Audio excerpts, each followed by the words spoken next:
പുതിയൊരു വീഡിയോയിലേക്ക് ഏവർക്കും സ്വാഗതം കേട്ടോ. അപ്പോൾ നമ്മൾ SCERT സീരീസിൽ നമ്മൾ ചെയ്തുകൊണ്ടിരിക്കുന്നത് 8ാം ക്ലാസ്സിലെ സയൻസിലെ ക്വസ്റ്റ്യൻസ് ആയിരുന്നു അല്ലേ. അപ്പോൾ കുറച്ച് പേര് കമൻ്റായിട്ടും അല്ലാതെയൊക്കെ ചോദിച്ചത് LPUP എക്സാം ചെയ്യുന്ന ഒത്തിരി ആളുകൾ നമ്മൾ വീഡിയോ കാണുന്നുണ്ട്. അപ്പോൾ അവർക്ക് എന്ത് ചെയ്യണം, എക്സാമിന് മുമ്പായിട്ട് നമ്മൾ 8ാം ക്ലാസ്സിലെയൊക്കെ സയൻസ് തീർത്ത് കൊടുത്താൽ ഹെൽപ്ഫുൾ ആവുമെന്ന് പറഞ്ഞായിരുന്നു. അപ്പോൾ നമുക്ക് 2 ചാനലുണ്ട്. ദ്രോണ PSC എന്ന് പറഞ്ഞിട്ട് തന്നെ 2 ചാനലുണ്ട്. മറ്റേ ചാനൽ നമ്മൾ എന്ത് ചെയ്തിട്ടുണ്ട്, 10ാം ക്ലാസ്സിലെയും 9ാം ക്ലാസ്സിലെയൊക്കെ SCERT ഇതുപോലെ തന്നെ നമ്മൾ ചെയ്തിട്ടുണ്ട്. അപ്പോൾ അതിൻ്റെ ലിങ്ക് നമ്മൾ എന്ത് ചെയ്യുക, കമൻറ്റ് ബോക്സിൽ പിൻ ചെയ്ത് വെക്കാം. അപ്പോൾ എന്ത് ചെയ്യും, ഇന്ന് ഒരു 2 വീഡിയോ നമ്മൾ അപ്ലോഡ് ചെയ്യുന്നുണ്ട്. അതോടുകൂടി എന്ത് ചെയ്യും, നമ്മൾ 8ാം ക്ലാസ്സിൽ നിന്നുള്ള സയൻസ് ക്വസ്റ്റ്യൻസ് കഴിയും. പിന്നെ നമുക്ക് ചെയ്യാനുള്ളത് 7ാം ക്ലാസ്സിലും 6ാം ക്ലാസ്സിലും സയൻസ് ആണ്. അത് നമ്മൾ എന്ത് ചെയ്യും, വരുന്ന ദിവസങ്ങളിൽ ചെയ്യുന്നതായിരിക്കും കേട്ടോ. അപ്പോൾ ഒന്നാമത്തെ ചോദ്യം ഇതാണ്: ഭൂവൽക്കത്തിൽ ഏറ്റവും കൂടുതൽ കാണപ്പെടുന്ന ലോഹം ഏതാണ്? ഭൂവൽക്കത്തിൽ ഏറ്റവും കൂടുതൽ കാണപ്പെടുന്ന ലോഹം ഏതാ? ഓപ്ഷൻ ഡി അലൂമിനിയം ആണ്. ഭൂവൽക്കത്തിൽ ഏറ്റവും കൂടുതൽ കാണപ്പെടുന്ന ലോഹമാണിത്, അലൂമിനിയം. രണ്ടാമത്തെ ചോദ്യം: ഇലത്താളം, മണികൾ തുടങ്ങിയവയിൽ ഉപയോഗിക്കുന്ന ലോഹത്തിൻ്റെ സവിശേഷത എന്താ? ഇലത്താളം, മണികൾ തുടങ്ങിയവയിൽ ഉപയോഗിക്കുന്ന ലോഹത്തിൻ്റെ സവിശേഷത എന്താ? സോണാരിറ്റി ആണല്ലേ. Option A sonority. മൂന്നാമത്തെ ചോദ്യം: വൈദ്യുത തൂണിലെ വൈദ്യുത കമ്പികൾ നിർമ്മിച്ചിരിക്കുന്ന ലോഹം ഏതാ? വൈദ്യുത തൂണുകളിൽ വൈദ്യുത കമ്പികൾ നിർമ്മിച്ചിരിക്കുന്ന ലോഹം ഏതാ? അലൂമിനിയം ആണല്ലേ. ഓപ്ഷൻ സി അലൂമിനിയമാണ്. നാലാമത്തെ ചോദ്യം: വീടുകളിലെ വൈദ്യുത കമ്പികൾ നിർമ്മിച്ചിരിക്കുന്ന ലോഹം ഏതാ? വീടുകളിലെ വൈദ്യുത കമ്പികൾ നിർമ്മിച്ചിരിക്കുന്ന ലോഹം ഏതാ? കോപ്പറാണ്. ഓപ്ഷൻ ഡി കോപ്പറാണ്. അഞ്ചാമത്തെ ചോദ്യം: ഏറ്റവും മികച്ച വൈദ്യുത ചാലകം ഏതാ? ഏറ്റവും മികച്ച വൈദ്യുത ചാലകം ഏതാ? വെള്ളിയാണ്. ഓപ്ഷൻ എ വെള്ളിയാണ്. ആറാമത്തെ ചോദ്യം: ഒരു പദാർത്ഥത്തിന് അതിലൂടെ വൈദ്യുതി കടത്തിവിടാനുള്ള കഴിവിനെ പറയുന്നത് എന്താ? ഒരു പദാർത്ഥത്തിന് അതിലൂടെ വൈദ്യുതി കടത്തിവിടാനുള്ള കഴിവിനെ പറയുന്നത് എന്താ? വൈദ്യുത ചാലകത എന്നാണ് അല്ലേ. ഓപ്ഷൻ എ വൈദ്യുത ചാലകത എന്നാണ്. ഏഴാമത്തെ ചോദ്യം: ഏറ്റവും മികച്ച താപചാലകം ഏതാ? ഏറ്റവും മികച്ച താപചാലകം ഏതാ? വെള്ളിയാണ്. ഏറ്റവും മികച്ച താപചാലകം ഏതാ? വെള്ളിയാണ്. എട്ടാമത്തെ ചോദ്യം: താപം കടത്തിവിടാനുള്ള ലോഹത്തിൻ്റെ സവിശേഷതയെ പറയുന്നത് എന്താ? താപം കടത്തിവിടാനുള്ള ലോഹത്തിൻ്റെ സവിശേഷത എന്താ പറയുന്നത്? താപചാലകതയാണ്. Option A താപചാലകത. 9 ലോഹങ്ങളെ മുറിക്കുമ്പോൾ പുതുതായിട്ട് രൂപം കൊള്ളുന്ന പ്രതലം തിളക്കമാർന്നതായിരിക്കും. ഈ സവിശേഷതയെ പറയുന്നത് എന്താ? എന്താ? Option D ലോഹദ്യുതിയാണ്. 10ാമത്തെ ചോദ്യം: ഡക്റ്റിലിറ്റി ഏറ്റവും കൂടിയ ലോഹം ഏതാണ്? ഡക്റ്റിലിറ്റി ഏറ്റവും കൂടിയ ലോഹം ഓപ്ഷൻ ബി പ്ലാറ്റിനം അല്ലെ. ഡക്റ്റിലിറ്റി ഏറ്റവും കൂടിയ ലോഹം ഏതാ? പ്ലാറ്റിനം. 11 ലോഹങ്ങളെ വലിച്ചു നീട്ടി കനം കുറഞ്ഞ കമ്പികളാക്കി മാറ്റാനുള്ള സവിശേഷതയെ പറയുന്നത് എന്താ? ലോഹങ്ങളെ വലിച്ചു നീട്ടി കനം കുറഞ്ഞ കമ്പികളാക്കി മാറ്റാനുള്ള സവിശേഷതയെ പറയുന്നത് എന്താ? ഡക്റ്റിലിറ്റിയാണ്. Option B ductility. ലോഹങ്ങളെ വലിച്ചു നീട്ടി കനം കുറഞ്ഞ കമ്പികളാക്കി മാറ്റാനുള്ള സവിശേഷതയെ പറയുന്നത് എന്താ? ഡക്റ്റിലിറ്റി എന്നാണ്. 12 മാലിയബിലിറ്റി ഏറ്റവും കൂടിയ ലോഹം ഏതാ? മാലിയബിലിറ്റി ഏറ്റവും കൂടിയ ലോഹം ഏതാ? Option D സ്വർണമാണ്. മാലിയബിലിറ്റി ഏറ്റവും കൂടിയ ലോഹം സ്വർണമാണ്. 13 ലോഹങ്ങളെ അടിച്ചു പരത്തി കനം കുറഞ്ഞ തകിടുകളാക്കി മാറ്റാൻ സാധിക്കും. ഈ സവിശേഷത അറിയപ്പെടുന്നത് എന്താ? മാലിയബിലിറ്റി ആണ് അല്ലേ. ഓപ്ഷൻ സി മാലിയബിലിറ്റി ആണ്. ലോഹങ്ങളെ അടിച്ചു പരത്തി കനം കുറഞ്ഞ തവിടുകളാക്കി മാറ്റാൻ കഴിയുന്നത് സാധിക്കും. ഇതിനെ പറയുന്നത് എന്താ? മാലിയബിലിറ്റി എന്നാണ്. 14 സ്വർണത്തിൻ്റെ പ്രതീകം എന്താണ്? സ്വർണത്തിൻ്റെ പ്രതീകം എന്താ? AU ആണല്ലേ. ഓറമാണ്. AU എന്നെന്താ? സ്വർണത്തിൻ്റെ പ്രതീകമാണ്. 15ാമത്തെ ചോദ്യം: വെള്ളത്തിലിട്ടാൽ കത്തുന്ന ലോഹം ഏതാണ്? വെള്ളത്തിലിട്ടാൽ കത്തുന്ന ലോഹം ഏതാ? Option B സോഡിയമാണ്. വെള്ളത്തിലിട്ടാൽ കത്തുന്ന ലോഹം ഏതാ? സോഡിയമാണ്. 16 പ്രകൃതിയിൽ സ്വതന്ത്രാവസ്ഥയിൽ കാണപ്പെടുന്ന ലോഹം ഏതാണ്? പ്രകൃതിയിൽ സ്വതന്ത്രാവസ്ഥയിൽ കാണപ്പെടുന്ന ലോഹം ഏതാ? Option A സ്വർണമാണ്. 17 വെള്ളി ആഭരണങ്ങളെ കറുപ്പിക്കുന്നത് എന്താണ്? വെള്ളി ആഭരണങ്ങളെ കറുപ്പിക്കുന്ന സംയുക്തം എന്താ? സൾഫർ കോമ്പൗണ്ട് ആണല്ലേ. Sulphur compound. വെള്ളി ആഭരണങ്ങളെ കറുപ്പിക്കുന്നത് എന്താ? സൾഫർ കോമ്പൗണ്ട് ആണ്. 18 ഏറ്റവും നേർത്ത കമ്പികളാക്കാൻ പറ്റിയ ലോഹം ഏതാണ്? ഏറ്റവും നേർത്ത കമ്പികളാക്കാൻ പറ്റുന്ന ലോഹം ഏതാ? സ്വർണമാണ്. Option C സ്വർണമാണ്. 19 മണ്ണെണ്ണയിൽ സൂക്ഷിക്കുന്ന ലോഹം ഏതാ? മണ്ണെണ്ണയിൽ സൂക്ഷിക്കുന്ന ലോഹം ഓപ്ഷൻ ബി സോഡിയവും പൊട്ടാസ്യവുമാണ്. മണ്ണെണ്ണയിൽ സൂക്ഷിക്കുന്ന ലോഹങ്ങളാണ് ഏതൊക്കെ? സോഡിയവും പൊട്ടാസ്യവും. 20 തണുത്ത ജലവുമായിട്ട് പ്രവർത്തിക്കുന്ന ലോഹങ്ങൾ ഏതൊക്കെയാണ്? തണുത്ത ജലവുമായിട്ട് പ്രവർത്തിക്കുന്ന ലോഹങ്ങൾ ഏതൊക്കെയാ? ഓപ്ഷൻ എ പൊട്ടാസ്യവും സോഡിയവുമാണ്. തണുത്ത ജലവുമായിട്ട് പ്രവർത്തിക്കുന്ന ലോഹങ്ങളാണ് ഏതൊക്കെ? പൊട്ടാസ്യവും സോഡിയവും. 21 സോഡിയം ജലവുമായിട്ട് പ്രവർത്തിക്കുമ്പോൾ ഉണ്ടാകുന്ന സംയുക്തങ്ങൾ ഏതൊക്കെയാണ്? സോഡിയം ജലവുമായിട്ട് പ്രവർത്തിക്കുമ്പോൾ ഉണ്ടാകുന്ന സംയുക്തങ്ങൾ ഏതൊക്കെയാണ്? ഓപ്ഷൻ ഡി സോഡിയം ഹൈഡ്രോക്സൈഡും ഹൈഡ്രജനുമാണ്. സോഡിയം ഹൈഡ്രോക്സൈഡും ഹൈഡ്രജനും. 22 സിങ്കും ഹൈഡ്രോക്ലോറിക് ആസിഡും പ്രവർത്തിച്ചുണ്ടാകുന്ന സംയുക്തം ഏതാണ്?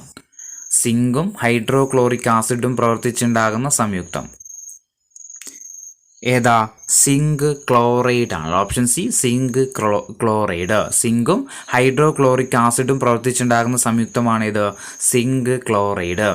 23 എല്ലുകളുടെയും പല്ലുകളുടെയും വളർച്ചയ്ക്ക് ആവശ്യമായിട്ടുള്ള ലോഹം ഏതാണ്? എല്ലുകളുടെയും പല്ലുകളുടെയും വളർച്ചയ്ക്ക് ആവശ്യമായിട്ടുള്ള ലോഹം ഏതാ? Option B കാൽസ്യമാണ്. 24 ഭൂമിയിൽ സ്വതന്ത്ര രൂപത്തിൽ കാണപ്പെടുന്ന ഒരു ലോഹം ഏതാണ്? ഭൂമിയിൽ സ്വതന്ത്ര രൂപത്തിൽ കാണപ്പെടുന്ന ലോഹം നമ്മൾ പറഞ്ഞിട്ടുണ്ട്, സ്വർണമാണ്. 25 ഭൂവൽക്കത്തിൽ ഏറ്റവും കൂടുതലായിട്ട് കാണുന്ന ലോഹം ഏതാണ്? ഭൂവൽക്കത്തിൽ ഏറ്റവും കൂടുതൽ കാണപ്പെടുന്ന ലോഹം ഏതാ? Option A അലൂമിനിയമാണ്. 26 ബ്രോൺസ് അഥവാ ഓട് ഏതൊക്കെ ലോഹങ്ങൾ കൊണ്ടാണ് നിർമ്മിച്ചത്? ബ്രോൺസ് അല്ലെങ്കിൽ ഓട് ഏതൊക്കെ ലോഹങ്ങൾ കൊണ്ടാണ് നിർമ്മിച്ചത്? ഏതൊക്കെയാ? ടിന്നും കോപ്പറുമാണ്. ടിന്നും കോപ്പറും. 27 ബ്രാസിൽ അതായത് പിച്ചളയിലെ ഘടകലോഹങ്ങൾ ഏതൊക്കെയാണ്? ബ്രാസിലെ ഘടക ലോഹങ്ങൾ ഏതൊക്കെയാ? കോപ്പറും സിങ്കുമാണ്. കോപ്പറും സിങ്കും. Option A കോപ്പറും സിങ്കും. 28ാമത്തെ ചോദ്യം ആരാധനാലയങ്ങളിലെ മണി നിർമ്മിക്കാൻ ലോഹങ്ങളാണ് ഉപയോഗിക്കുന്നത്. ലോഹത്തിന് ഏത് സവിശേഷത ഉള്ളത് കൊണ്ടാണ് ഇത് ഉപയോഗിക്കുന്നത്? ആരാധനാലയങ്ങളിലെ മണി നിർമ്മിക്കാൻ വേണ്ടിയിട്ട് ഉപയോഗിക്കുന്ന ലോഹങ്ങളാണ് ഉപയോഗിക്കുന്നത്. ഈ ലോഹത്തിന് എന്ത് സവിശേഷത ഉള്ളത് കൊണ്ടാണ് അത് ഉപയോഗിക്കുന്നത്? എന്തുകൊണ്ടാ? സൊണാരിറ്റി ആണല്ലേ. Option D സൊണാരിറ്റി. 29 താഴ്ന്ന താപനിലയിൽ ഉരുകുന്ന ലോഹങ്ങൾ ഏതൊക്കെയാണ്? താഴ്ന്ന താപനിലയിൽ ഉരുകുന്ന ലോഹങ്ങൾ ഏതൊക്കെയാ? മെർക്കുറി, സീസിയം, ഗാലിയമാണ്. Option D mercury, caesium, gallium. 30 കട്ടിയുള്ള വസ്തുവിനെ കൊണ്ട് ലോഹപ്രതലത്തിൽ തട്ടുമ്പോൾ ശബ്ദം പുറപ്പെടുവിക്കാനുള്ള ലോഹത്തിന്റെ കഴിവിനെ പറയുന്നത് എന്താണ്? കട്ടിയുള്ള വസ്തുവിനെ കൊണ്ട് ലോഹപ്രതലത്തിൽ തട്ടുന്ന സമയത്ത് ശബ്ദം പുറപ്പെടുവിക്കാനുള്ള ആ ലോഹത്തിന്റെ കഴിവിനെ പറയുന്നത് എന്താ? സോണാരിറ്റി എന്നാണ്. Option A സോണാരിറ്റി. 31 ഏറ്റവും നന്നായിട്ട് വൈദ്യുതി കടത്തിവിടുന്ന ലോഹം ഏതാണ്? ഏറ്റവും നന്നായിട്ട് വൈദ്യുതി കടത്തിവിടുന്ന ലോഹം ഏതാ? Option B വെള്ളിയാണ്. 32 ലോഹങ്ങളിൽ ഏറ്റവും മികച്ച താപചാലകം ഏതാണ്? ലോഹങ്ങളിൽ ഏറ്റവും മികച്ച താപചാലകം ഏതാ? Option B വെള്ളിയാണ്. 33 ലോഹങ്ങൾ മുറിക്കുമ്പോൾ പുതുതായിട്ട് രൂപം കൊള്ളുന്ന പ്രതലം തിളക്കമുള്ളതായിരിക്കും. ലോഹങ്ങളുടെ ഈ പ്രത്യേകതയെ പറയുന്നത് നമ്മൾ തൊട്ടുമുന്നത്ത് പറഞ്ഞു ഏതായിരുന്നോ? ലോഹദ്യുതിയാണ്. 34 മൃദുലോഹങ്ങൾക്ക് ഉദാഹരണങ്ങൾ ഏതൊക്കെയാണ്? മൃദുലോഹങ്ങൾക്ക് ഉദാഹരണം ഏതൊക്കെയാ? പൊട്ടാസ്യവും സോഡിയവുമാണ് അല്ലേ. പൊട്ടാസ്യവും സോഡിയവുമാണ്. 35 ഡക്റ്റിലിറ്റി ഏറ്റവും നന്നായിട്ട് പ്രദർശിപ്പിക്കുന്ന ഒരു ലോഹം ഏതാണ്?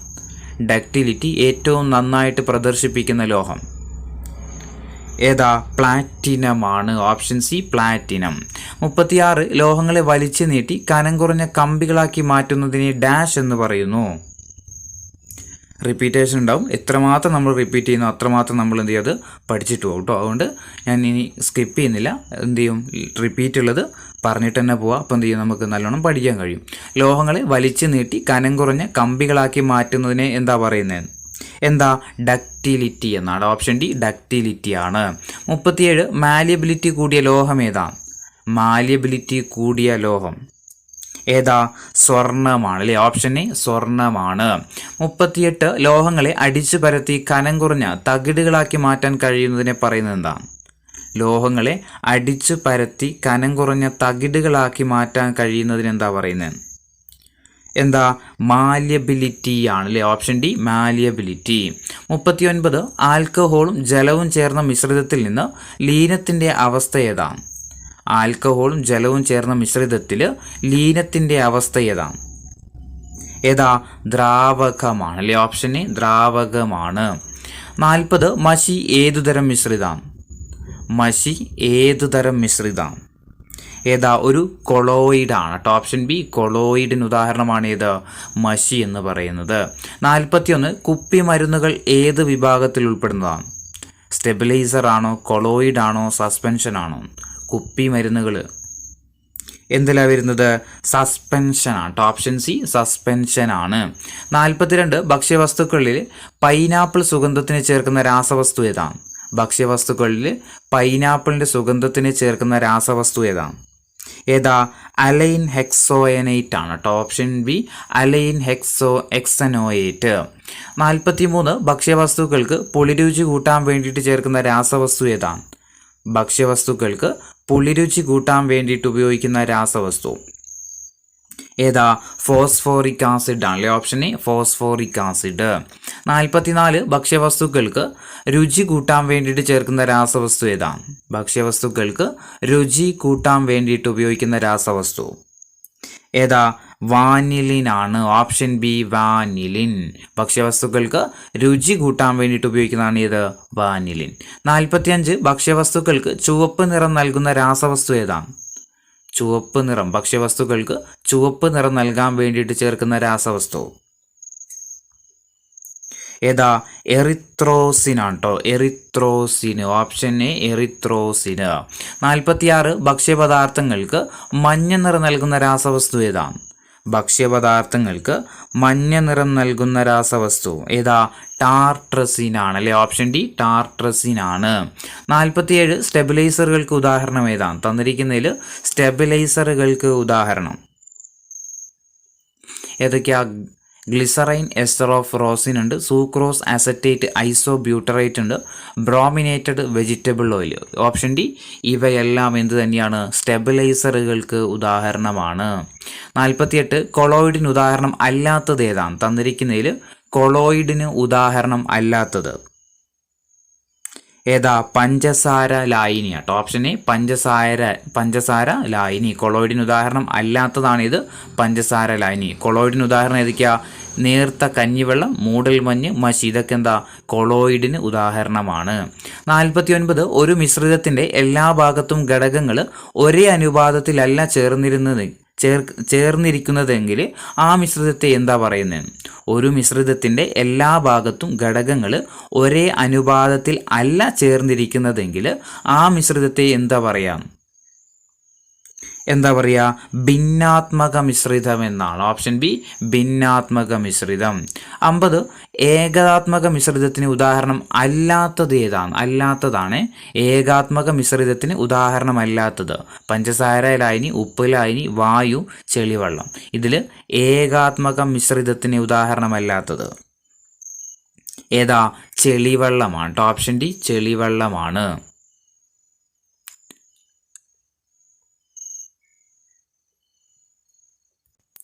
51 ചോദ്യം.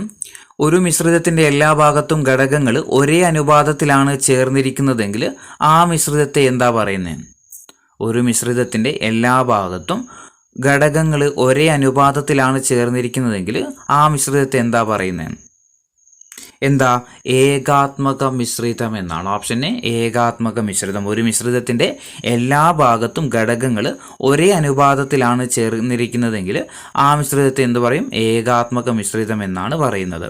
52 പൂരിതമാകാൻ ആവശ്യമായതിലും അധികം ലീനം ലയിച്ചു ചേർന്ന ലായനി എന്താ പറയുന്നത്? പൂരിതമാകാൻ വേണ്ടിയിട്ട് ആവശ്യമായതിലും അധികം ലീനം ലയിച്ചു ചേർന്നാൽ ആ ലായനിയെ എന്താ പറയുന്നത്? എന്താ പറയുന്നത്? അതിപൂരിത ലായനി എന്നാണ്. ഓപ്ഷൻ ബി അതിപൂരിത ലായനി എന്നാണ്. 53 ഒരു നിശ്ചിത താപനിലയിൽ 100 ഗ്രാം ലായകത്തെ പൂരിതമാക്കാൻ ആവശ്യമായ ലീനത്തിന്റെ ഗ്രാമിലുള്ള അളവിനെ എന്താ പറയുക?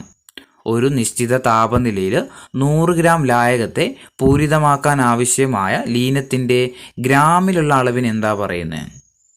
എന്താ പറയുക? ലേയത്വം എന്നാണ്. Option C ലേയത്വമാണ്. 54 പൂരിത ലായനി ഉണ്ടാക്കുന്നതിന് മുമ്പുള്ള അവസ്ഥയിൽ ലായനിയെ വിളിക്കുന്നത് എന്താ? പൂരിത ലായനി ഉണ്ടാക്കുന്നതിന് മുമ്പുള്ള അവസ്ഥയിൽ ലായനിയെ വിളിക്കുന്നത് എന്താ? അപൂരിത ലായനി എന്നാണ്. അപൂരിത ലായനി. ഓപ്ഷൻ എ അപൂരിത ലായനി. 55 ഒരു നിശ്ചിത താപനിലയിൽ പരമാവധി ലീനം ലയിച്ചു ചേർന്നാൽ കിട്ടുന്ന ലായനിയാണ് ഡാഷ്. ഒരു നിശ്ചിത താപനിലയിൽ പരമാവധി ലീനം ലയിച്ചു ചേർന്നാൽ കിട്ടുന്ന ലായനിയെ പറയുന്നത് എന്താ? പൂരിത ലായനിയാണ്. ഓപ്ഷൻ ഡി പൂരിത ലായനി എന്നാണ്. 56 ചോദ്യം, ലായനിയുടെ ഗാഢത സൂചിപ്പിക്കാനുള്ള തോത് ഏതാണ്? ലായനിയുടെ ഗാഢത സൂചിപ്പിക്കാനുള്ള തോത് ഏതാ? മൊളാരിറ്റി ഉണ്ട്, നോർമാലിറ്റി ഉണ്ട്, മൊണാലിറ്റി ഉണ്ട്. ലായനിയുടെ ഗാഢത സൂചിപ്പിക്കാനുള്ള തോത് ഏതൊക്കെയാ? ഇവയെല്ലാമാണ്. മൊളാരിറ്റി ഉണ്ട്, നോർമാലിറ്റി ഉണ്ട്, മൊണാലിറ്റിയും ഉണ്ട്. 57 കുടിവെള്ളത്തിൽ അനുവദനീയമായ ക്ലോറിൻ്റെ അളവ് എത്രയാണ്? കുടിവെള്ളത്തിൽ അനുവദനീയമായ ക്ലോറിൻ്റെ അളവ് എത്രയാ? 4 ppm ആണ് അല്ലേ? 4 ppm. എന്താ ppm എന്ന് പറഞ്ഞു കഴിഞ്ഞാൽ പാർട്സ് പെർ മില്യൺ ആണ്. അപ്പോൾ കുടിവെള്ളത്തിൽ അനുവദനീയമായ ക്ലോറിൻ്റെ അളവ് എത്രയാ? 4 പാർട്സ് പെർ മില്യൺ ആണ്. 58 ഒരു നിശ്ചിത മാസ് ലായനിയെ ദശലക്ഷം ഭാഗങ്ങളാക്കി കഴിഞ്ഞാൽ അതിൽ എത്ര ഭാഗമാണ് ലീനം എന്ന് സൂചിപ്പിക്കുന്ന അളവിനെ പറയുന്നത് എന്താ? ഒരു നിശ്ചിത മാസ് ലായനിയെ ദശലക്ഷം ഭാഗങ്ങളാക്കി കഴിഞ്ഞാൽ അതിൽ എത്ര ഭാഗമാണ് ലീനം എന്ന് സൂചിപ്പിക്കുന്ന അളവിനെ പറയുന്നത് എന്താണ്? എന്താ? പാർട്സ് പെർ മില്യൺ ആണ്. Option D parts per million. Option B ആട്ടോ, പാർട്സ് പെർ മില്യൺ ആണ്. ഇനി 59 മാസ് പെർസെൻറ്റേജ് കാണുന്നത് എങ്ങനെയാണ്? മാസ് പെർസെൻറ്റേജ് കാണുന്നത് എങ്ങനെയാണ്? ഓപ്ഷൻ ബി ആണ്. ലീനത്തിൻ്റെ മാസ് ബൈ ലായനിയുടെ മാസ് ഇൻറ്റു 100. ലീനത്തിൻ്റെ മാസ് ബൈ ലായനിയുടെ മാസ് ബൈ 100. മാസ് പെർസെൻറ്റേജ് കാണുന്നത് എങ്ങനെയാണ്? ലീനത്തിൻ്റെ മാസ് ബൈ ലായനിയുടെ മാസ് ഇൻറ്റു 100 ആണ്. 60 ചോദ്യം, ലായനിയിൽ ലയിച്ചു ചേർന്ന ലീനത്തിൻ്റെ അളവ് ശതമാനത്തിൽ പ്രസ്താവിക്കുന്ന രീതി ഏതാണ്? ലായനിയിൽ ലയിച്ചു ചേർന്ന ലീനത്തിൻ്റെ അളവ് ശതമാനത്തിൽ പ്രസ്താവിക്കുന്ന രീതി ഏതാണ്? ഏതാ? മാസ് പെർസെൻറ്റേജ് ആണ് കേട്ടോ. Mass percentage. 61 ജലീയ ലായനിയിലെ ലായകം ഏതാണ്? ജലീയ ലായനിയിലെ ലായകം ഏതാണ്? ഓപ്ഷൻ എ ജലമാണ്. ജലീയ ലായനിയിലെ ലായകം ഏതാ? ജലമാണ്. 62 ചോദ്യം, ഒരു ലായനിയിൽ സാധാരണയായിട്ട് കുറഞ്ഞ അളവിലുള്ള ഘടകം ഏതായിരിക്കും? ഒരു ലായനിയിൽ സാധാരണയായിട്ട് കുറഞ്ഞ അളവിലുള്ള ഘടകം ഏതാണ്? ഏതായിരിക്കും? ലീനമായിരിക്കും കേട്ടോ. ലീനമായിരിക്കും. ഒരു ലായനി എടുത്തു കഴിഞ്ഞാൽ അതിൽ കുറഞ്ഞ അളവിലുള്ള ഘടകം ഏതാണെന്ന് ചോദിച്ചാൽ അത് ലീനമായിരിക്കും. 63 ഉപ്പുവെള്ളത്തിൽ ലായകം ഏതാണ്? ഉപ്പുവെള്ളത്തിൽ ലായകം ഏതാണ്? ഏതായിരിക്കും? സാർവിക ലായകം എന്നൊക്കെ അറിയപ്പെടുന്ന ജലം തന്നെയാണ്. ഉപ്പുവെള്ളത്തിലെ ലായകം ഏതാ? ജലമാണ്. 64 ഒരു ലായനിയിൽ ലീനം ലയിച്ചു ചേരുന്ന പദാർത്ഥമാണ് ഡാഷ്. ഒരു ലായനിയിൽ ലീനം ലയിച്ചു ചേരുന്ന പദാർത്ഥമാണ് ഡാഷ്. എന്താ? ലായകം. Option C ലായകം. 65 ഒരു ലായനിയിൽ അലിഞ്ഞു ചേരുന്ന പദാർത്ഥമാണ് ഡാഷ്. ഒരു ലായനിയിൽ അലിഞ്ഞു ചേരുന്ന പദാർത്ഥമാണ് ഡാഷ്. ഏതാ? ലീനം. ഓപ്ഷൻ സി ലീനമാണ്. ഒരു ലായനിയിൽ അലിഞ്ഞു ചേരുന്ന പദാർത്ഥമാണ് ഏത്? ലീനം. 66 ചോദ്യം, ഒരു ലായനിയുടെ സാന്ദ്രത പ്രസ്താവിക്കാൻ ഉപയോഗിക്കുന്ന അളവുകൾ ഏതൊക്കെയാണ്? ഒരു ലായനിയുടെ സാന്ദ്രത പ്രസ്താവിക്കാൻ ഉപയോഗിക്കുന്ന അളവുകൾ ഏതൊക്കെയായിരുന്നു? ഓപ്ഷൻ ബി നമ്മൾ പറഞ്ഞിട്ടുണ്ട്, നോർമാലിറ്റി, മൊളാലിറ്റി, മൊളാരിറ്റി. 67 വെള്ളത്തിൽ ക്ലോറിൻ്റെ അനുവദനീയമായ പരിധി എത്രയായിരുന്നു? 4 പാർട്സ് പെർ മില്യൺ ആണ്. ഇനി 68 ചോദ്യം, ആസ്പിരിനിൽ അടങ്ങിയ പ്രധാന രാസവസ്തു ഏതാണ്? ആസ്പിരിനിൽ അടങ്ങിയിട്ടുള്ള പ്രധാന രാസവസ്തു ഏതാണ്? ഓപ്ഷൻ ഡി ആണ് 2-അസറ്റോക്സി ബെൻസോയിക് ആസിഡ് ആണ്. Option D two acetoxy benzoic acid. 69 വൈദ്യുത കാന്തങ്ങൾ നിർമ്മിക്കാൻ പച്ചിരുമ്പ് ഉപയോഗിക്കുന്നതിനുള്ള കാരണം എന്താണ്? വൈദ്യുത കാന്തങ്ങൾ നിർമ്മിക്കാൻ വേണ്ടിയിട്ട് പച്ചിരുമ്പ് ഉപയോഗിക്കുന്നതിനുള്ള കാരണം പച്ചിരുമ്പിന് റിറ്റൻറ്റിവിറ്റി കുറവായതിനാലാണ്. പച്ചിരുമ്പിന് റിറ്റൻറ്റിവിറ്റി കുറവായതുകൊണ്ടാണ്. 70ാമത്തെ ചോദ്യം, കാന്തിക ബലരേഖകളെ ഉള്ളിലേക്ക് കടത്തിവിടാനുള്ള വസ്തുക്കളുടെ കഴിവിനെ പറയുന്നത് എന്താണ്? കാന്തിക ബലരേഖകളെ ഉള്ളിലേക്ക് കടത്തിവിടാനുള്ള വസ്തുക്കളുടെ കഴിവിനെ പറയുന്നത് പെർമിയബിലിറ്റി ആണല്ലേ. Option C permeability. 71 സ്ഥിരകാന്തങ്ങൾ നിർമ്മിക്കാൻ പച്ചിരുമ്പിന് പകരം ഉരുക്ക് ഉപയോഗിക്കാനുള്ള കാരണം എന്താണ്? സ്ഥിരകാന്തങ്ങൾ നിർമ്മിക്കാൻ പച്ചിരുമ്പിന് പകരം ഉരുക്ക് ഉപയോഗിക്കാനുള്ള കാരണം ഉരുക്കിൻ്റെ ഉയർന്ന റിറ്റൻറ്റിവിറ്റിയാണ്. ഉരുക്കിൻ്റെ ഉയർന്ന റിറ്റൻറ്റിവിറ്റി. 72 വശകതയിലൂടെ ലഭിച്ച കാന്തശക്തി നിലനിർത്താനുള്ള കഴിവിനെ പറയുന്നത് എന്താണ്? വശകതയിലൂടെ ലഭിച്ച കാന്തശക്തി നിലനിർത്താനുള്ള കഴിവിനെ പറയുന്നത് റിറ്റൻറ്റിവിറ്റി എന്നാണ്. Option A retentivity. 73 ഒരു കാന്തിക മണ്ഡലത്തിന്റെ സ്വാധീനം കാരണം കാന്തവൽക്കരിക്കപ്പെടാനുള്ള കാന്തിക വസ്തുക്കളുടെ കഴിവിനെ പറയുന്നത് എന്താണ്? ഒരു കാന്തിക മണ്ഡലത്തിന്റെ സ്വാധീനം കാരണം കാന്തവൽക്കരിക്കപ്പെടാനുള്ള കാന്തിക വസ്തുക്കളുടെ കഴിവിനെ പറയുന്നത് വശകതയാണ്. Option B വശകത. 74 ഭൂമിക്ക് തെക്കും വടക്കും ധ്രുവങ്ങളുണ്ടെന്ന് കണ്ടെത്തിയതാരാണ്? ഭൂമിക്ക് തെക്കും വടക്കും ധ്രുവങ്ങളുണ്ടെന്ന് കണ്ടെത്തിയത് വില്യം ഗിൽബർട്ട് ആണ് അല്ലേ. William Gilbert. 75 ഭൂമി ഒരു വലിയ കാന്തത്തെ പോലെ വർത്തിക്കുന്നു എന്ന് ആദ്യം മനസ്സിലാക്കിയ ശാസ്ത്രജ്ഞൻ ആരാണ്? ഭൂമി ഒരു വലിയ കാന്തത്തെ പോലെ വർത്തിക്കുന്നു എന്ന് ആദ്യം മനസ്സിലാക്കിയ ശാസ്ത്രജ്ഞൻ വില്യം ഗിൽബർട്ട് ആണ്. William Gilbert. 76 കോമ്പസ് നിരപ്പായ പ്രതലത്തിൽ വെച്ചാൽ അതിലെ കാന്തസൂചി വേഗത്തിൽ നിശ്ചലമായതിനു ശേഷം നിലം കൊള്ളുന്ന ദിശ ഏതാണ്? കോമ്പസ് നിരപ്പായ ഒരു പ്രതലത്തിൽ നമ്മൾ വെച്ച് കഴിഞ്ഞാൽ അതിലെ കാന്തസൂചി വേഗത്തിൽ നിശ്ചലമായതിനു ശേഷം നിലകൊള്ളുന്ന ദിശ ഏതാണ്? ഏത് ദിശയിലോട്ടായിരിക്കും? തെക്ക് വടക്ക് ദിശയിലോട്ടായിരിക്കും. ഓപ്ഷൻ സി തെക്ക് വടക്ക് ദിശയിലോട്ടാണ്. 77 കൃത്രിമ കാന്തങ്ങൾ നിർമ്മിക്കാൻ വേണ്ടിയിട്ട് ഉപയോഗിക്കുന്ന ലോഹസങ്കരം ഏതാണ്? കൃത്രിമ കാന്തങ്ങൾ നിർമ്മിക്കാൻ വേണ്ടിയിട്ട് ഉപയോഗിക്കുന്ന ഒരു ലോഹസങ്കരം ഏതാണ്? ഓപ്ഷൻ എ അൽ നിക്കോയാണ്. അൽ നിക്കോ. 78ാമത്തെ ചോദ്യം, കാന്തം ആദ്യമായിട്ട് കണ്ടെത്തിയ സ്ഥലം ഏതാണ്? കാന്തം ആദ്യമായിട്ട് കണ്ടെത്തിയ സ്ഥലം ഓപ്ഷൻ ബി മഗ്നീഷ്യാണ്. മഗ്നീഷ്യ. കാന്തം ആദ്യമായിട്ട് കണ്ടെത്തിയ സ്ഥലം എവിടെയാ? മഗ്നീഷ്യയാണ്. ഈ മഗ്നീഷ്യ എന്ന് പറയുന്ന സ്ഥലം എവിടെയാ? ഗ്രീസിലാണ് കേട്ടോ. ഗ്രീസിലെ സ്ഥലമാണ് ഇത് മഗ്നീഷ്യ എന്ന് പറയുന്നത്. 79ാമത്തെ ചോദ്യം, ഫെറോ മാഗ്നറ്റിസം കണ്ടുപിടിച്ച ശാസ്ത്രജ്ഞൻ ആരാണ്? ഫെറോ മാഗ്നറ്റിസം കണ്ടുപിടിച്ച ശാസ്ത്രജ്ഞൻ ലൂയിസ് നീലാണ് കേട്ടോ. Louis Neel. Option C Louis Neel. 80ാമത്തെ ചോദ്യം, ഒരു ബാർ മാഗ്നറ്റിന്റെ കേന്ദ്രത്തിലെ കാന്തികത്വം എത്രയാണ്? ഒരു ബാർ മാഗ്നറ്റിന്റെ കേന്ദ്രത്തിലെ കാന്തികത്വം എത്രയാണ്? ഓപ്ഷൻ എ 0 ആയിരിക്കും. ഒരു ബാർ മാഗ്നറ്റിന്റെ കേന്ദ്രത്തിലെ കാന്തികത്വം എത്ര ആയിരിക്കും? 0 ആയിരിക്കും. 81 ലീഡിംഗ് സ്റ്റോൺ എന്നറിയപ്പെടുന്ന വസ്തു ഏതാണ്? ലീഡിംഗ് സ്റ്റോൺ എന്നറിയപ്പെടുന്ന വസ്തു ലോഡ് സ്റ്റോൺ ആണ്. ഓപ്ഷൻ ഡി ലോഡ് സ്റ്റോൺ ആണ്. Leading stone lode stone. Leading stone lode stone. 82 പ്രകൃതിയാലുള്ള ഒരു കാന്തമാണ് ഡാഷ്. പ്രകൃതിയാലുള്ള ഒരു കാന്തമാണ് ഡാഷ്.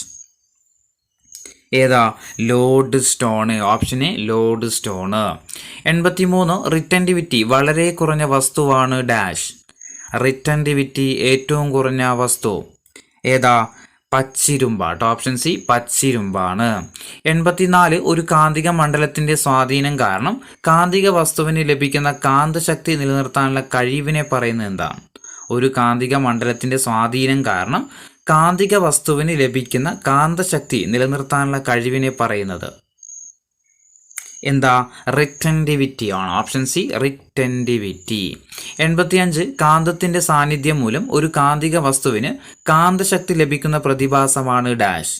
കാന്തത്തിൻ്റെ സാന്നിധ്യം മൂലം ഒരു കാന്തിക വസ്തുവിന് കാന്തശക്തി ലഭിക്കുന്ന പ്രതിഭാസത്തെ പറയുന്നത് എന്താ? കാന്തിക പ്രേരണമാണ് അല്ലേ? കാന്തിക പ്രേരണമാണ്. 86ാമത്തെ ചോദ്യം, ഭൂമി ഒരു കാന്തത്തെ പോലെ പെരുമാറുന്നു എന്ന് കണ്ടെത്തിയ ശാസ്ത്രജ്ഞൻ ആരാണ്? ഭൂമി ഒരു കാന്തത്തെ പോലെ പെരുമാറുന്നു എന്ന് കണ്ടെത്തിയ ശാസ്ത്രജ്ഞൻ ആരാ? വില്യം ഗിൽബർട്ട് ആണ് കേട്ടോ. William Gilbert. 87 ചക്രങ്ങളില്ലാതെ പാളത്തിന് മുകളിലൂടെ സഞ്ചരിക്കുന്ന ട്രെയിനുകൾ ഏതാണ്? ചക്രങ്ങളില്ലാതെ പാളത്തിന് മുകളിലൂടെ സഞ്ചരിക്കുന്ന ട്രെയിനുകളാണ് ഡാഷ്. ഏതാ? മാഗ്നറ്റിക് ലെവിറ്റേഷൻ ട്രെയിനുകളാണ്. മാഗ്നറ്റിക് ലെവിറ്റേഷൻ ട്രെയിനുകൾ. ചക്രങ്ങളില്ലാതെ പാളത്തിന് മുകളിലൂടെ സഞ്ചരിക്കുന്ന ട്രെയിനുകളാണ് ഇത് മാഗ്നറ്റിക് ലെവിറ്റേഷൻ ട്രെയിനുകൾ. 88 ചരക്ക് വണ്ടികളിൽ ചക്രങ്ങളുടെ എണ്ണം കൂടുതലാകാൻ കാരണം എന്താ? ചരക്ക് വണ്ടികളിൽ ചക്രങ്ങളുടെ എണ്ണം കൂടുതലാകാൻ കാരണം എന്താ? ഘർഷണം കൂട്ടാൻ വേണ്ടിയിട്ടാണ് അല്ലേ? ഘർഷണം കൂട്ടാൻ വേണ്ടിയിട്ടാണ്. 89 യന്ത്രങ്ങളിൽ ബോൾ ബെയറിംഗ് ഉപയോഗിക്കുന്നത് എന്തിനാണ്? യന്ത്രങ്ങളിൽ ബോൾ ബെയറിംഗ് ഉപയോഗിക്കുന്നത് എന്തിനാണ്? ഘർഷണം കുറക്കാൻ വേണ്ടിയിട്ടാണ്. ഘർഷണം കുറക്കാൻ വേണ്ടിയിട്ട് യന്ത്രങ്ങളിൽ ബോൾ ബെയറിംഗ് ഉപയോഗിക്കുന്നത് എന്തിനാ? ഘർഷണം കുറക്കാൻ വേണ്ടിയിട്ടാണ്. 90ാമത്തെ ചോദ്യം, IUCNന്റെ ആസ്ഥാനം എവിടെയാണ്? IUCNന്റെ ആസ്ഥാനം എവിടെയാ? സ്വിറ്റ്സർലാൻഡ് ആണ് അല്ലേ? ഓപ്ഷൻ സി സ്വിറ്റ്സർലാൻഡ് ആണ്. 91 ചുവടെ തന്നിരിക്കുന്നതിൽ ഇൻസിറ്റു കൺസർവേഷൻ അല്ലാത്തത് ഏതാണ്? ഇൻസിറ്റ് കൺസർവേഷൻ അല്ലാത്തത് കാവുകൾ, botanical garden, community reserve, ecological hotspot. ഇതിലേതാ ഇൻസിറ്റ് കൺസർവേഷൻ അല്ലാത്തത്? ഏതാ? ബൊട്ടാണിക്കൽ ഗാർഡനുകളാണ്. ഓപ്ഷൻ ബി ബൊട്ടാണിക്കൽ ഗാർഡനുകളാണ്. അപ്പോൾ ഇൻസിറ്റു കൺസർവേഷൻ ഉദാഹരണമാണ് ഏതൊക്കെ? കാവുകൾ, കമ്മ്യൂണിറ്റി റിസർവ്, ഇക്കോളജിക്കൽ ഹോട്ട്സ്പോട്ടുകൾ. 92ാമത്തെ ചോദ്യം, ചുവടെ തന്നിരിക്കുന്നതിൽ നാഷണൽ പാർക്കുമായി ബന്ധപ്പെട്ടിട്ട് ശരിയായ പ്രസ്താവനകൾ ഏതൊക്കെയാണെന്ന് കണ്ടെത്തുക. തന്നിരിക്കുന്നതിൽ നാഷണൽ പാർക്കുമായി ബന്ധപ്പെട്ടിട്ട് ശരിയായ പ്രസ്താവനകൾ: 1 വന്യജീവി സംരക്ഷണത്തോടൊപ്പം ഒരു മേഖലയിലെ പ്രകൃതി വിഭവങ്ങൾ, ഭൗമ സവിശേഷതകൾ ഇവ സംരക്ഷിക്കുക. 2 ഒരു മേഖലയിലെ ചരിത്ര സ്മാരകങ്ങൾ സംരക്ഷിക്കുക. 3 പൊതുജന പങ്കാളിത്തത്തോടെ ഒരു പ്രദേശം സംരക്ഷിക്കുക. 4 ആവാസ വ്യവസ്ഥകളെ സംരക്ഷിച്ചുകൊണ്ട് വന്യജീവികളുടെ സംരക്ഷണം. ഇതിലേതൊക്കെയാണ് നാഷണൽ പാർക്കുമായി ബന്ധപ്പെട്ടിട്ട് ശരിയായത്? ഏതൊക്കെ ശരിയായത്? 1 വന്യജീവി സംരക്ഷണത്തോടൊപ്പം ഒരു മേഖലയിലെ പ്രകൃതി വിഭവങ്ങൾ, ഭൗമ സവിശേഷതകൾ എന്നിവ സംരക്ഷിക്കുക. അതുപോലെ ഒരു മേഖലയിലെ ചരിത്ര സ്മാരകങ്ങൾ സംരക്ഷിക്കുക. ഇത് രണ്ടുമാണ് എന്താ? നാഷണൽ പാർക്കുമായിട്ട് ശരിയായിട്ടുള്ള പ്രസ്താവനകൾ. 93 റെഡ് ഡാറ്റ ബുക്കിൽ ഇടം പിടിച്ച ജീവികൾ ഏതൊക്കെയാണ്? തന്നിരിക്കുന്നതിൽ റെഡ് ഡാറ്റ ബുക്കിൽ ഇടം പിടിച്ച ജീവികൾ വരയാടുണ്ട്, മലമുഴക്കി വേഴാമ്പലുണ്ട്, സിംഹവാലൻ, കുരങ്ങുണ്ട്. ഇതിൽ റെഡ് ഡാറ്റ ബുക്കിൽ ഇടം പിടിച്ച ജീവികൾ ഏതൊക്കെയാണ്?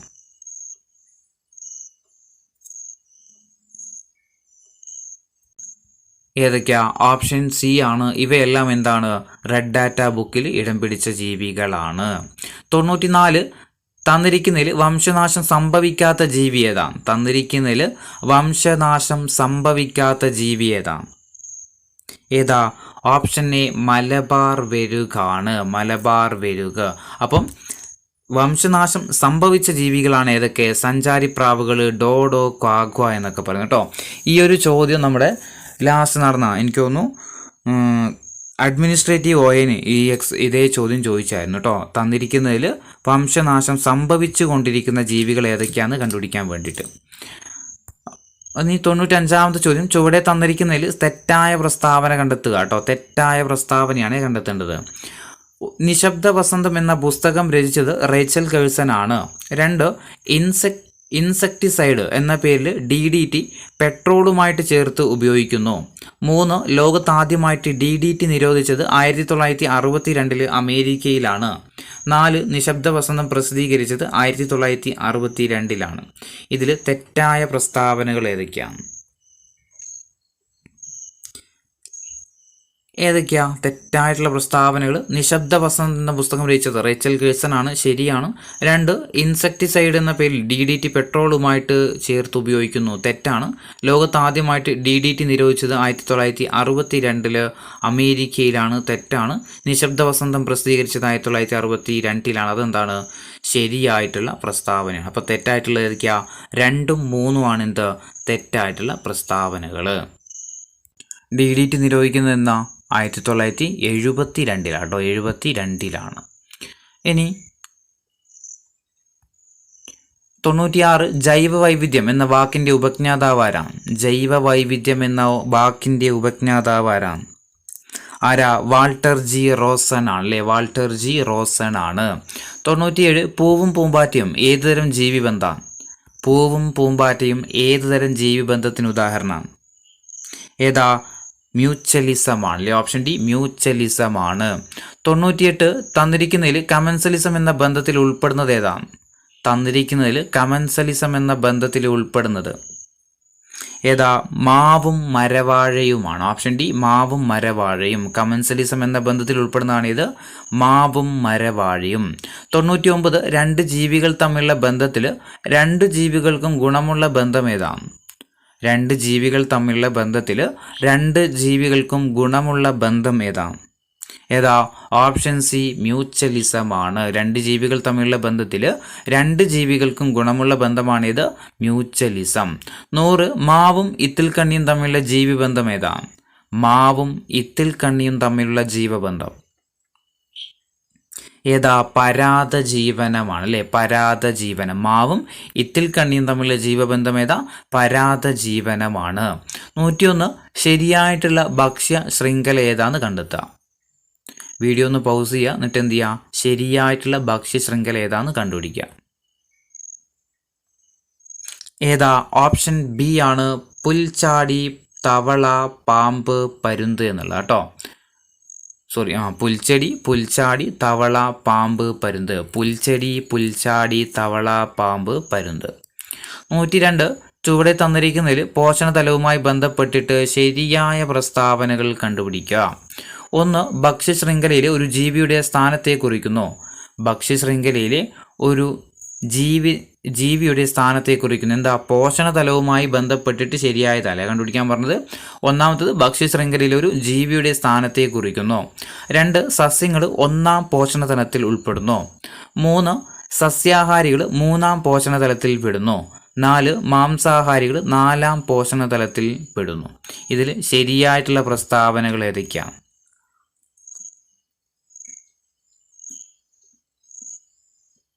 ഏതൊക്കെയാ? 1 ഭക്ഷ്യശൃംഖലയിലെ ഒരു ജീവിയുടെ സ്ഥാനത്തെ കുറിക്കുന്നത് പോഷണതലമത്തെ കുറിച്ചാണ്, ശരിയാണ്. 2 സസ്യങ്ങൾ എന്താണ്? 1-ാം പോഷണതലത്തിൽ ഉൾപ്പെടുന്നു, ശരിയാണ്. 3 സസ്യാഹാരികൾ 3-ാം പോഷണതലത്തിൽ ഉൾപ്പെടുന്നു, തെറ്റാണ്.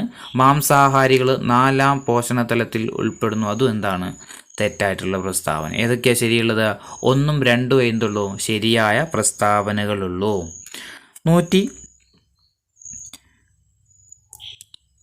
103ാമത്തെ ചോദ്യം, ചുവടെ തന്നിരിക്കുന്നതിൽ ഉപഭോക്താക്കളുമായി ബന്ധപ്പെട്ടിട്ട് ശരിയായ പ്രസ്താവനകൾ ഏതൊക്കെയാണ്? ഉപഭോക്താക്കളുമായി ബന്ധപ്പെട്ടിട്ട് ശരിയായത്: 1 പ്രകാശ സംശ്ലേഷണം നടത്തുന്ന സസ്യങ്ങളാണ് ഉപഭോക്താക്കൾ. പ്രകാശ സംശ്ലേഷണം നടത്തുന്ന സസ്യങ്ങളാണ് ഉപഭോക്താക്കൾ. ഊർജത്തിനായിട്ട് സസ്യങ്ങളെ ആശ്രയിക്കുന്ന ജീവികളാണ് ഉപഭോക്താക്കൾ. ഊർജത്തിനായിട്ട് സസ്യങ്ങളെ ആശ്രയിക്കുന്ന ജീവികളാണ് ഉപഭോക്താക്കൾ. 3 ഊർജത്തിനായിട്ട് നേരിട്ട് സസ്യങ്ങളെ ആശ്രയിക്കുന്ന ഉപഭോക്താക്കളാണ് പ്രാഥമിക ഉപഭോക്താക്കൾ. ഊർജത്തിനായിട്ട് നേരിട്ട് സസ്യങ്ങളെ ആശ്രയിക്കുന്ന ഉപഭോക്താക്കളാണ് പ്രാഥമിക ഉപഭോക്താക്കൾ. 4 പ്രാഥമിക ഉപഭോക്താക്കളെ നേരിട്ട് ആശ്രയിക്കുന്നവരാണ് തൃതീയ ഉപഭോക്താക്കൾ. ഇതിൽ ഏതൊക്കെയാണ് ശരിയായിട്ടുള്ളത് എന്ന് കണ്ടുപിടിക്കാം.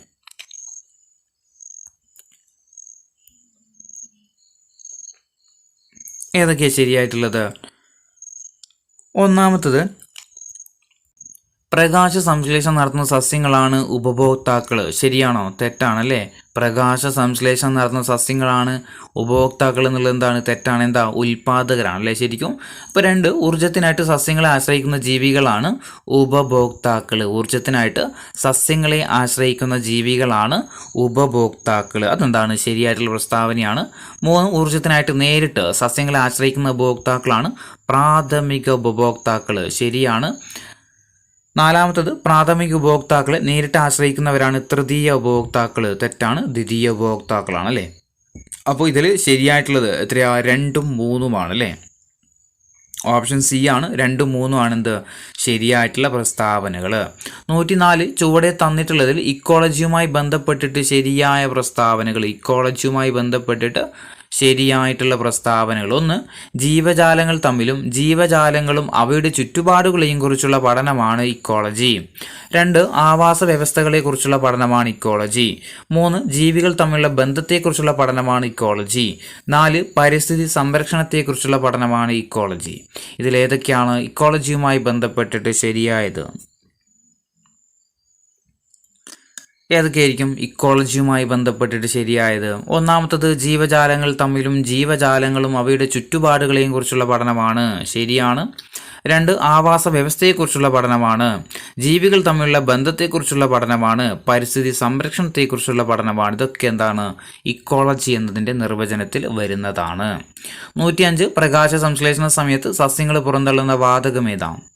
പ്രകാശ സംശ്ലേഷണ സമയത്ത് സസ്യങ്ങൾ പുറന്തള്ളുന്ന വാതകം ഏതാണ്? ഏതാ? ഓക്സിജൻ ആണ് അല്ലേ. ഓക്സിജൻ ആണ്. 106 പ്രകാശ സംശ്ലേഷണ സമയത്ത് സസ്യങ്ങൾ ആഗിരണം ചെയ്യുന്ന വാതകം ഏതാണ്? പ്രകാശ സംശ്ലേഷണ സമയത്ത് സസ്യങ്ങൾ ആഗിരണം ചെയ്യുന്ന വാതകം ഏതാ? കാർബൺ ഡൈ ഓക്സൈഡ് ആണ് അല്ലേ. Carbon dye oxide. 107 ജൈവ വൈവിധ്യ സംരക്ഷണം, പ്രകൃതി വിഭവങ്ങളുടെ ചൂഷണവും മലിനീകരണവും തടയൽ തുടങ്ങിയ ലക്ഷ്യങ്ങളോടെ സ്വിറ്റ്സർലാൻഡ് ആസ്ഥാനമായിട്ട് പ്രവർത്തിക്കുന്ന സംഘടന ഏതാണ്? ജൈവ വൈവിധ്യ സംരക്ഷണം, പ്രകൃതി വിഭവങ്ങളുടെ ചൂഷണം, മലിനീകരണം തടയൽ തുടങ്ങിയ ലക്ഷ്യങ്ങളോടെ സ്വിറ്റ്സർലാൻഡ് ആസ്ഥാനമായിട്ട് പ്രവർത്തിക്കുന്ന സംഘടന ഏതാ? WWF ആണ്. WWF. ഇനി 108 ജൈവ വൈവിധ്യ സംരക്ഷണം എന്ന മുഖ്യ ലക്ഷ്യത്തോടെ സ്വിറ്റ്സർലാൻഡ് ആസ്ഥാനമായിട്ട് പ്രവർത്തിക്കുന്ന സംഘടന ഏതാണ്? ജൈവ വൈവിധ്യ സംരക്ഷണം എന്ന മുഖ്യ ലക്ഷ്യത്തോടെ സ്വിറ്റ്സർലാൻഡ് ആസ്ഥാനമായിട്ട് പ്രവർത്തിക്കുന്ന സംഘടന ഏതാ? അത് IUCN ആണ് അല്ലേ. IUCN ആണ്. അപ്പോൾ രണ്ടിൻ്റെയും നിർവചനം നോക്കുക. ഇത് SCRTയിൽ അങ്ങനെ തന്നെ എടുത്ത് പറഞ്ഞിട്ടുണ്ട്. ജൈവ വൈവിധ്യ സംരക്ഷണം, പ്രകൃതി വിഭവങ്ങളുടെ ചൂഷണവും മലിനീകരണവും തടയൽ തുടങ്ങിയ ലക്ഷ്യത്തോടെ സ്വിറ്റ്സർലാൻഡ് ആസ്ഥാനമായിട്ട് പ്രവർത്തിക്കുന്ന സംഘടന ഏതാ? WWF. ജൈവ വൈവിധ്യ സംരക്ഷണം എന്ന മുഖ്യ ലക്ഷ്യത്തോടെ സ്വിറ്റ്സർലാൻഡ് ആസ്ഥാനമായിട്ട് പ്രവർത്തിക്കുന്ന സംഘടനയാണ് ഇത് IUCN. 109 അമേരിക്കയിൽ DDT നിരോധിച്ച വർഷം ഏതാണ്? അമേരിക്കയിൽ DDT നിരോധിച്ച വർഷം ഏതാണ്? ഏത് വർഷമാണ്? നമ്മൾ പറഞ്ഞിരുന്നില്ല ഒരു മുമ്പൊരു സ്റ്റേറ്റ്മെൻറ്റ് ക്വസ്റ്റ്യൻ നമ്മൾ ഈ ക്വസ്റ്റ്യൻ പറഞ്ഞായിരുന്നു അല്ലേ. അമേരിക്കയിൽ DDT നിരോധിച്ച വർഷം 1972. 110 അറബിക്കടലിന് സമാന്തരമായിട്ട് 1600 കിലോമീറ്ററിലേറെ ദൈർഘ്യവും 1.25 ലക്ഷത്തിലധികം ചതുരശ്ര കിലോമീറ്റർ വിസ്തൃതിയുമുള്ള ജൈവ വൈവിധ്യ സമ്പന്നമായ പ്രദേശം ഏതാണ്? അറബിക്കടലിന് സമാന്തരമായിട്ട്. അപ്പോൾ തന്നെ ആൻസർ കിട്ടിയിട്ടുണ്ടാവും അല്ലേ. 1600 കിലോമീറ്ററോളം ദൈർഘ്യവും 1.25 ലക്ഷത്തിലധികം ചതുരശ്ര കിലോമീറ്റർ വിസ്തൃതിയുമുള്ള ജൈവവൈവിധ്യ സമ്പന്നമായ പ്രദേശമാണ് ഇത് പശ്ചിമഘട്ടം എന്ന് പറയുന്നത് അല്ലേ. പശ്ചിമഘട്ടം. 111 ചോദ്യം. DDT പോലുള്ള കീടനാശിനി സൃഷ്ടിക്കുന്ന പാരിസ്ഥിതിക ആരോഗ്യ പ്രശ്നങ്ങൾ പ്രതിപാദിച്ചിട്ട് നിശബ്ദ വസന്തം എന്ന പുസ്തകം എഴുതിയ അമേരിക്കൻ ഗവേഷക ആരാണ്? DDT പോലുള്ള കീടനാശിനി സൃഷ്ടിക്കുന്ന പാരിസ്ഥിതിക ആരോഗ്യ പ്രശ്നങ്ങൾ പ്രതിപാദിച്ച് നിശബ്ദ വസന്തം എന്ന പുസ്തകം എഴുതിയ അമേരിക്കൻ ഗവേഷക ആരാ? റേച്ചൽ കേഴ്സൺ ആണല്ലേ. റേച്ചൽ കേഴ്സൺ ആണ്. 112 ഒരു ഇലക്ട്രോസ്കോപ്പിന് സ്ഥിത വൈദ്യുത പ്രേരണത്തിന് വിധേയമാക്കിയാൽ അതിന് ലഭിക്കുന്ന ചാർജ് ഏതാണ്? ഒരു ഇലക്ട്രോസ്കോപ്പിന് സ്ഥിത വൈദ്യുത പ്രേരണത്തിന് വിധേയമാക്കി കഴിഞ്ഞാൽ അതിന് ലഭിക്കുന്ന ചാർജ് ഏതാണ്? ഏതാ? ഓപ്ഷൻ എ ചാർജ് ചെയ്യാൻ ഉപയോഗിച്ച വസ്തുവിൻ്റെ വിപരീത ചാർജ് ആയിരിക്കും. ഒരു ഇലക്ട്രോസ്കോപ്പിനെ സ്ഥിത വൈദ്യുത പ്രേരണത്തിന് വിധേയമാക്കി കഴിഞ്ഞാൽ അതിന് ലഭിക്കുന്ന ചാർജ് ഏതാ? ചാർജ് ചെയ്യാൻ ഉപയോഗിച്ച വസ്തുവിൻ്റെ വിപരീത ചാർജ് ആയിരിക്കും. 113 ചോദ്യം, എർത്തിങ്ങുമായി ബന്ധപ്പെട്ട പ്രസ്താവനകളിൽ ശരിയായത് ഏതാന്ന് കണ്ടെത്തുക. പ്രസ്താവനയിൽ ശരിയായത്, എർത്തിങ്ങുമായി ബന്ധപ്പെട്ടിട്ട് ശരിയായത്. ഓപ്ഷൻ എ, ഒരു വസ്തുവിനെ ലോഹചാലകം ഉപയോഗിച്ച് ഭൂമിയുമായി ബന്ധിപ്പിക്കുന്ന പ്രക്രിയയാണ് എർത്തിങ്. ഓപ്ഷൻ ബി, നെഗറ്റീവ് ചാർജുള്ള വസ്തുവിനെ എർത്ത് ചെയ്താൽ ഇലക്ട്രോണുകൾ വസ്തുവിൽ നിന്നും ഭൂമിയിലേക്ക് പ്രവഹിക്കും. ഓപ്ഷൻ സി, പോസിറ്റീവ് ചാർജുള്ള ഒരു വസ്തുവിനെ എർത്ത് ചെയ്താൽ ഇലക്ട്രോണുകൾ ഭൂമിയിൽ നിന്നും വസ്തുവിലേക്ക് പ്രവഹിക്കും. ഇതിലേതൊക്കെയാണ് ശരിയായത്? ഏതാ ഇതിന് ആൻസർ വരിക? ഓപ്ഷൻ ഡി ആട്ടോ. ഇതൊക്കെ എന്താണ്? ശരിയായിട്ടുള്ള പ്രസ്താവനകളാണ്. 114, ആറ്റം വൈദ്യുതപരമായിട്ട് ഒരു ഡാഷ് ആണ്. ആറ്റം വൈദ്യുതപരമായിട്ട് ഡാഷ് ആണ്. എന്താ? നിർവീര്യമാണ്. ഓപ്ഷൻ എ, നിർവീര്യമാണ്. ആറ്റം വൈദ്യുതപരമായിട്ട് എന്താ? നിർവീര്യമാണ്.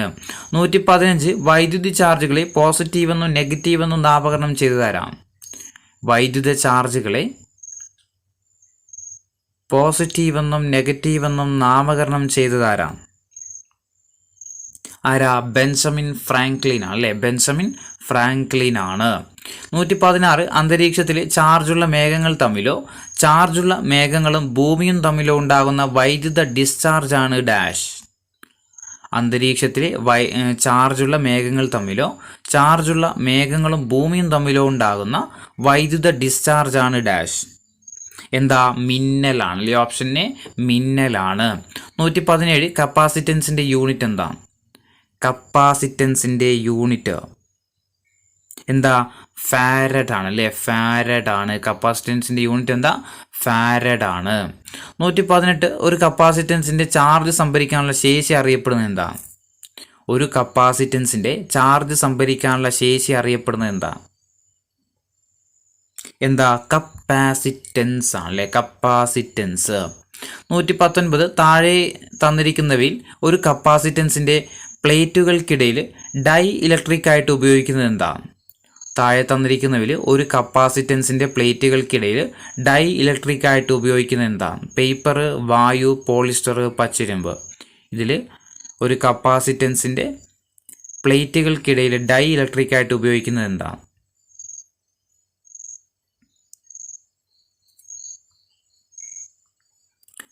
ഏതൊക്കെയാ? 1 പേപ്പർ ഉണ്ട്, വായു ഉണ്ട്, പോളിസ്റ്റർ ഉണ്ട് കേട്ടോ. 1, 2, 3 ആണ് ഇത് ഉപയോഗിക്കുന്നത്. 120 ചോദ്യം, പ്ലേറ്റുകൾക്ക് നിശ്ചിത പരപ്പളവുള്ള ഒരു കപ്പാസിറ്റൻസിൻ്റെ വൈദ്യുതി സംഭരിക്കാനുള്ള ശേഷി വർദ്ധിപ്പിക്കാൻ പ്ലേറ്റുകൾക്കിടയിൽ ഉപയോഗിക്കുന്ന ഇൻസുലേറ്ററുകൾ ഏതാണ്? പ്ലേറ്റുകൾക്ക് നിശ്ചിത പരപ്പളവുള്ള ഒരു കപ്പാസിറ്ററിൻ്റെ വൈദ്യുതി സംഭരിക്കാനുള്ള ശേഷി വർദ്ധിപ്പിക്കാൻ പ്ലേറ്റുകൾക്കിടയിൽ ഉപയോഗിക്കുന്ന ഇൻസുലേറ്ററുകൾ ഏതാണ്? ഏതാ? ഡൈ ഇലക്ട്രിക് ആണ് കേട്ടോ. Option A, dielectric. 121, electronic ഉപകരണങ്ങളിൽ വൈദ്യുത ചാർജ് സംഭരിച്ചു വെക്കാൻ ഉപയോഗിക്കുന്ന ഉപകരണം ഏതാണ്? ഇലക്ട്രോണിക് ഉപകരണങ്ങളിൽ വൈദ്യുത ചാർജിനെ സംഭരിച്ചു വെക്കാൻ ഉപയോഗിക്കുന്ന ഉപകരണം ഏതാ? കപ്പാസിറ്റർ ആണല്ലേ? Option D, capacitor. 122, ചാർജ് ചെയ്ത ഒരു വസ്തുവിൻ്റെ സാന്നിധ്യം മൂലം മറ്റൊരു വസ്തുവിൽ നടക്കുന്ന ചാർജുകളുടെ പുനഃക്രമീകരണത്തെ പറയുന്നത് എന്താണ്? ചാർജ് ചെയ്ത ഒരു വസ്തുവിൻ്റെ സാന്നിധ്യം മൂലം മറ്റൊരു വസ്തുവിൽ നടക്കുന്ന ചാർജുകളുടെ പുനഃക്രമീകരണത്തെ പറയുന്നത് എന്താ? സ്ഥിത വൈദ്യുത പ്രേരണമാണ് കേട്ടോ. ഓപ്ഷൻ ഡി, സ്ഥിത വൈദ്യുത പ്രേരണം. 123, ഭൂമിയിൽ ഏത് സമയത്തും ഏതളവിലും ഇലക്ട്രോണുകളെ വിട്ടുകൊടുക്കുകയോ സ്വീകരിക്കുകയോ ചെയ്യുന്നതിനാൽ ഭൂമിയെ വിളിക്കുന്നത് പേരെന്താ? ഭൂമി ഏത് സമയത്തും ഏതളവിലും ഇലക്ട്രോണുകളെ വിട്ടുകൊടുക്കുകയോ അല്ലെങ്കിൽ സ്വീകരിക്കുകയോ ചെയ്യുന്നത് കൊണ്ട് ഭൂമിയെ വിളിക്കുന്ന പേരെന്താ? എന്താ? ഇലക്ട്രോൺ ബാങ്ക് എന്നാണ്. ഓപ്ഷൻ എ, ഇലക്ട്രോൺ ബാങ്ക് എന്നാണ്. 124, നെഗറ്റീവ് ചാർജുള്ള വസ്തുവിനെ എർത്ത് ചെയ്താൽ ഇലക്ട്രോണിൻ്റെ പ്രവാഹ ദിശ എങ്ങോട്ടാണ്? നെഗറ്റീവ് ചാർജുള്ള വസ്തുവിനെ എർത്ത് ചെയ്ത് കഴിഞ്ഞാൽ ഇലക്ട്രോണിൻ്റെ പ്രവാഹ ദിശ എങ്ങോട്ടാണ്? എങ്ങോട്ടായിരിക്കും? ഓപ്ഷൻ ബി ആണ്. ഇലക്ട്രോണുകൾ വസ്തുവിൽ നിന്നും ഭൂമിയിലേക്കാണ് പ്രവഹിക്കുന്നത്. 125 ചോദ്യം, പോസിറ്റീവ് ചാർജുള്ള ഒരു വസ്തുവിനെ എർത്ത് ചെയ്താൽ ഇലക്ട്രോണിൻ്റെ പ്രവാഹ ദിശ എങ്ങോട്ടാണ്? പോസിറ്റീവ് ചാർജുള്ള ഒരു വസ്തുവിനെ എർത്ത് ചെയ്ത് കഴിഞ്ഞാൽ ഇലക്ട്രോണിൻ്റെ പ്രവാഹ ദിശ എങ്ങനെയായിരിക്കും? എങ്ങനെയായിരിക്കും? ഭൂമിയിൽ നിന്നും വസ്തുവിലേക്ക് പ്രവഹിക്കുകയാണ് ചെയ്യുക. 126 ഒരു വസ്തുവിനെ ലോഹചാലകം ഉപയോഗിച്ച് ഭൂമിയുമായിട്ട് ബന്ധിപ്പിക്കുന്ന പ്രക്രിയ അറിയപ്പെടുന്ന എന്താണ്?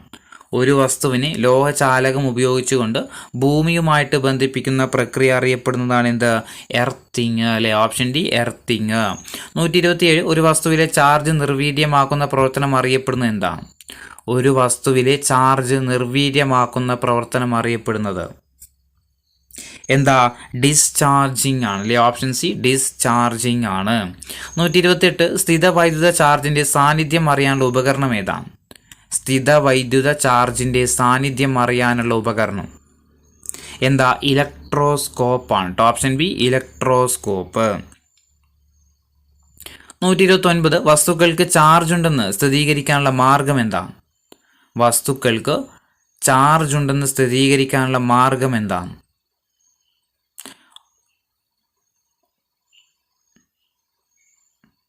എന്താ? ഓപ്ഷൻ സി വികർഷണമാണ്. ഓപ്ഷൻ സി വികർഷണമാണ്. 130 ചാർജ് ഏത് തരം അളവാണ്? ചാർജ് ഏത് തരം അളവാണ്? ഏതാ? അദിശ അളവാണ് അല്ലെ? ഓപ്ഷൻ ബി ആണ് അദിശ അളവ്.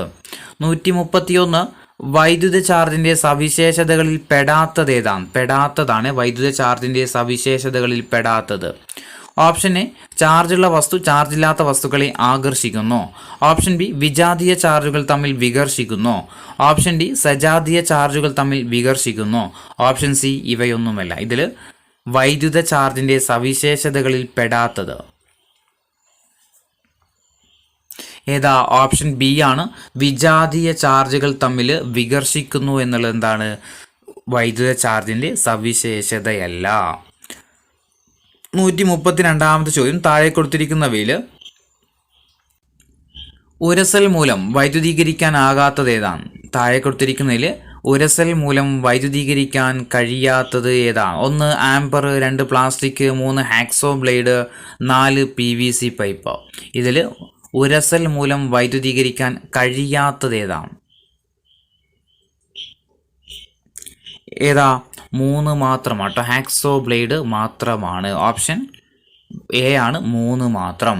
133 ഒരു വസ്തുവിൽ ഉണ്ടാകുന്ന വൈദ്യുതി ചാർജ് ആ വസ്തുവിൽ അതേ സ്ഥാനത്ത് തങ്ങി നിൽക്കുകയാണെങ്കിൽ അത്തരം വൈദ്യുതി ചാർജിനെ പറയുന്നത് എന്താണ്? ഒരു വസ്തുവിൽ ഉണ്ടാകുന്ന വൈദ്യുതി ചാർജ് ആ വസ്തുവിൽ അതേ സ്ഥാനത്ത് തങ്ങി നിൽക്കുകയാണെങ്കിൽ അത്തരം വൈദ്യുതി ചാർജിനെ പറയുന്നത് എന്താണ്? എന്താ? സ്ഥിത വൈദ്യുതി എന്നാണ്. ഓപ്ഷൻ ഡി സ്ഥിത വൈദ്യുതി എന്നാണ്. 134 ഒരു വസ്തുവിനെ വൈദ്യുത ചാർജ് ഉള്ളതാക്കി മാറ്റുന്ന പ്രവർത്തനം അറിയപ്പെടുന്നത് എന്താണ്?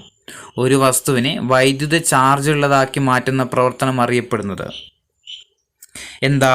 ചാർജിങ് ആണ് അല്ലെ? ഓപ്ഷൻ സി ചാർജിങ് എന്നാണ്. 135 എബനേറ്റും കമ്പിളിയും തമ്മിൽ ഉരസുമ്പോൾ ഇലക്ട്രോൺ കൈമാറ്റം ചെയ്യപ്പെടുന്നത് ഏതിൽ നിന്ന് ഏതിലേക്കാണ്? എബനേറ്റും കമ്പിളിയും തമ്മിൽ ഉരസുമ്പോൾ ഇലക്ട്രോൺ കൈമാറ്റം ചെയ്യപ്പെടുന്നത് ഏതിൽ നിന്ന് ഏതിലേക്കാണ്? ഏതാ? കമ്പിളിയിൽ നിന്നോ എബനേറ്റിലേക്കാണ്. കമ്പിളിയിൽ നിന്നും എബനേറ്റിലേക്കാണ്. 136 ചില വസ്തുക്കൾ തമ്മിൽ ഉരസുമ്പോൾ ഇലക്ട്രോൺ കൈമാറ്റം ചെയ്യപ്പെടുന്നുണ്ട്. ഇപ്രകാരം ഗ്ലാസ് ദണ്ട് സിൽക്ക് തുണിയിൽ ഉരസുമ്പോൾ സിൽക്ക് തുണിക്ക് ലഭിക്കുന്ന ചാർജ് ഏതാണ്? ചില വസ്തുക്കൾ തമ്മിൽ ഉരസുമ്പോൾ ഇലക്ട്രോൺ എന്ത് ചെയ്യുന്നുണ്ട്? കൈമാറ്റം ചെയ്യപ്പെടുന്നുണ്ട്. അങ്ങനെയാണെങ്കിൽ ഗ്ലാസ് ദണ്ട് സിൽക്ക് തുണിയിൽ ഉരസുന്ന സമയത്ത് സിൽക്ക് തുണിക്ക് ലഭിക്കുന്ന ചാർജ് ഏതാണ്? ഏതാ? ഓപ്ഷൻ ഡി നെഗറ്റീവ് ചാർജ് ആണ്. നെഗറ്റീവ് ചാർജ് ആണ്. 137 ഇലക്ട്രോൺ സ്വീകരിക്കുമ്പോൾ ആറ്റത്തിന് ലഭ്യമാകുന്ന ചാർജ് ഏതാണ്? ഇലക്ട്രോൺ സ്വീകരിക്കുന്ന സമയത്ത് ആറ്റത്തിന് ലഭ്യമാകുന്ന ചാർജ് ഏതാ? നെഗറ്റീവ് ആണ് അല്ലെ? ഓപ്ഷൻ ബി നെഗറ്റീവ് ചാർജ് ആണ്. 138 ഇലക്ട്രോൺ നഷ്ടപ്പെടുത്തുമ്പോൾ ആറ്റത്തിന് ലഭ്യമാകുന്ന ചാർജ് ഏതാണ്? ഇലക്ട്രോൺ നഷ്ടപ്പെടുത്തുമ്പോൾ ആറ്റത്തിന് ലഭ്യമാകുന്ന ചാർജ് ഏതാ? പോസിറ്റീവ് ആണ് അല്ലെ? ഓപ്ഷൻ ഡി പോസിറ്റീവ് ആണ്. 139 ചോദ്യം വിഖ്യാതമായ പട്ടം പറത്തൽ പരീക്ഷണത്തിലൂടെ മിന്നലിന്റെ കാരണം ചാർജുകളുടെ ഒഴുക്കാണെന്ന് കണ്ടെത്തിയതാരാണ്? വിഖ്യാതമായ പട്ടം പറത്തൽ പരീക്ഷണത്തിലൂടെ മിന്നലിന്റെ കാരണം ചാർജുകളുടെ ഒഴുക്കാണെന്ന് കണ്ടെത്തിയതാരാണ്? ആരാ? ബെഞ്ചമിൻ ഫ്രാങ്ക്ലിൻ ആണ് അല്ലേ. ഓപ്ഷൻ സി ബെഞ്ചമിൻ ഫ്രാങ്ക്ലിൻ ആണ്. 140ാമത്തെ ചോദ്യം, വൈദ്യുത ചാർജുകളെ പോസിറ്റീവ് എന്നും നെഗറ്റീവ് എന്നും വേർതിരിച്ചതാരാണ്? വൈദ്യുത ചാർജുകളെ പോസിറ്റീവ് എന്നും നെഗറ്റീവ് എന്നും വേർതിരിച്ചത് ആരായിരുന്നു? ബെഞ്ചമിൻ ഫ്രാങ്ക്ലിൻ തന്നെയാണ് അല്ലേ. ഓപ്ഷൻ ബി ബെഞ്ചമിൻ ഫ്രാങ്ക്ലിൻ ആണ്. 141, അമേരിക്കയിലെ ഫിലാഡൽഫിയയിൽ വൈസ് പ്രസിഡന്റ് ആയിരുന്ന ശാസ്ത്രജ്ഞൻ ആരാണ്? അമേരിക്കയിലെ ഫിലാഡൽഫിയയിലെ വൈസ് പ്രസിഡന്റ് ആയിരുന്ന ശാസ്ത്രജ്ഞൻ ആരതിനിയ? ബെഞ്ചമിൻ ഫ്രാങ്ക്ലിൻ ആണ് അല്ലേ. ബെഞ്ചമിൻ ഫ്രാങ്ക്ലിൻ ആണ്. 142, കപ്പാസിറ്റൻസിന്റെ യൂണിറ്റ് നമ്മൾ പറഞ്ഞിട്ടുണ്ട്. എന്തായിരുന്നു കപ്പാസിറ്റൻസിന്റെ യൂണിറ്റ്? ഫാരഡ്. കപ്പാസിറ്റൻസിന്റെ യൂണിറ്റ് എന്താ? ഫാരഡ് ആണ്. 143, സ്ഥിത വൈദ്യുത ചാർജിന്റെ സാന്നിധ്യം അറിയാനുള്ള ഉപകരണം ഏതാണ്? സ്ഥിത വൈദ്യുത ചാർജിന്റെ സാന്നിധ്യം അറിയാനുള്ള ഉപകരണം എന്തായിരുന്നു? ഇലക്ട്രോസ്കോപ്പ് ആണല്ലേ. ഇലക്ട്രോസ്കോപ്പ്. 144, വൈദ്യുത ചാർജ് അളക്കുന്നതിനുള്ള യൂണിറ്റ് എന്താണ്? വൈദ്യുത ചാർജ് അളക്കുന്നതിനുള്ള യൂണിറ്റ് എന്താ? കുളോം ആണല്ലേ. ഓപ്ഷൻ ഡി കുളോം ആണ്.